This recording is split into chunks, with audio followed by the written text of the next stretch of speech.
আপনি কি মুরগি খুঁজতে আমাদের বাসায় পাঠিয়েছিলেন আপনার ছেলেকে? আমাদের মুরগিটা আপনার বাসায় গিয়ে ঢুকছে, সেই জন্য আমি আমার ছেলেকে। সাহেব, এখানে 2000 টাকা আছে, আপনি কয়েকটা মুরগি কিনেন, তারপর রান্না করে খান, আর আপনার ছেলেকে বলবেন যেন ভালো মতন পড়াশোনা করে, আমার মেয়ের পিছনে ঘুর না করে। আমি যদি এরপরে কখনো আমার মেয়ের সাথে ওকে কথা বলতে শুনি, তাহলে কিন্তু আমি পুলিশ নিয়ে তোমার ছেলেকে বলে দিবা খবরদার আর টুম্পার সামনে যেন না যায়।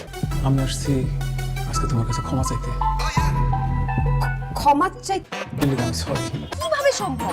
কাটা শামসু নিজে এসে এতদিন যা যা করছে সবকিছুর জন্য সরি বলে গেছে। তুমি কি বলছো সেটা বলো। আরে আমি বলছি শামসু হারামজাদা, তোরে যদি আমি টুম্পার আশেপাশে দেখি এমন একটা লাথি মারুম, সে লাথি খেয়ে তুই পাসপোর্ট ছাড়া কোন দেশে গিয়ে পড়বি তুই নিজে জানবি না। গ্রেট। তোমাদের মুরগিটা যদি না হারাতো তাহলে কিন্তু তোমার সাথে তোমার পরিচয় হতো না, আর পরিচয় না হলে তো কাটা শামসুর হাত থেকে বাঁচতেও পারতাম না। এই নাও টাকাটা রাখো, 5000 আছে। আরে কি বলো না বলো, নিজের মানুষের উপকার করলে টাকা নিতে হয় না। আমি যে তোমার জন্য এত কিছু করলাম, কেন করলাম? আমি তো তোমাকে ভালোবাসি। থ্যাঙ্কস, কারণ এই কথাটা আমি নিজেই তোমাকে বলতাম, তুমি আগে বলে ফেলছো। I love you two.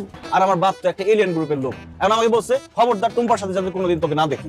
এটা কি সম্ভব বলো? না, সম্ভব না। আমি কিন্তু তোমাকে মনে মনে অনেক আগে থেকে ভালোবাসি। মুরগিরও সিলাই, জরিমানা নেওয়ারও সিলাই, বারবার তোমার এখানে যাইতাম তোমাকে দেখতে।